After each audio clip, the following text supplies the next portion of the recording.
VVIP movement की वजह से भारी जो उनके पास लॉ एंड ऑर्डर सिचुएशन है, इसलिए हम आपके प्रोग्राम को कैंसिल करते हैं। सच बात ये है, ये सिर्फ एक बहाना है, हमारी आवाज़ को दबाना है।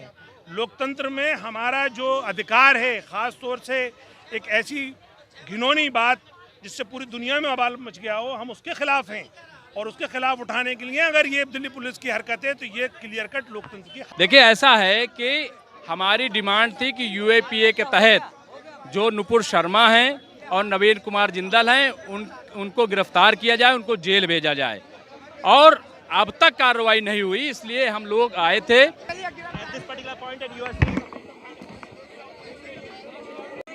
नबी के शान में गुस्ताखी नहीं सहेंगे, हम लोग खुशी से गिरफ्तारी देंगे।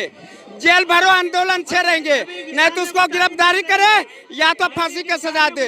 हम लोग खुशी से नबी के शान में जान देने के लिए तैयार हैं, लेकिन यहाँ पे कोई हिंदू मुसलमान नहीं होएगा। हम लोग कोई ये नबी के शान में हम लोग गिरफ्तारी देंगे, शांति पूर्वक देंगे।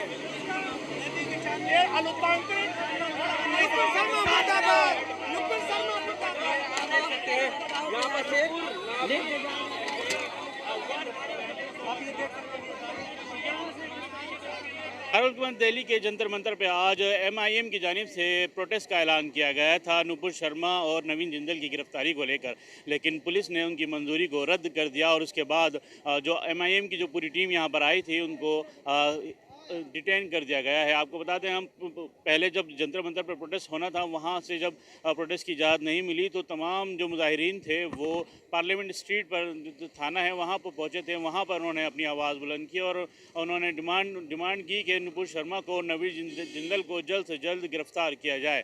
लेकिन इसी दौरान जब प्रोटेस्ट जो मुजाहिरीन थे वहाँ पर पुलिस ने हवाला देते हुए कि यहाँ पर 144 लागू है, जिसकी वजह से भीड़ इकट्ठा नहीं हो सकती, उसके बाद तमाम लोगों को, तमाम मुजाहिरीन को, साथ में दिल्ली के एमआईएम के सदर कलीमुल हफीज़ को भी पुलिस ने अपनी बस में भरकर डिटेन कर लिया गया है और उन्हें यहाँ से, इस इलाके से दूसरे इलाके के लिए ले जाया गया है। अब देखना होगा कि जिस तरह से लगातार जो आवाज़ को दबाने की कोशिश की जा रही है वो कब तक कामयाब होती है। ईटीवी भारत के लिए दिल्ली से मोहम्मद राहिम। अभी लेडीज आई हैं, लोग आए बोलने भी नहीं दे रहे यार।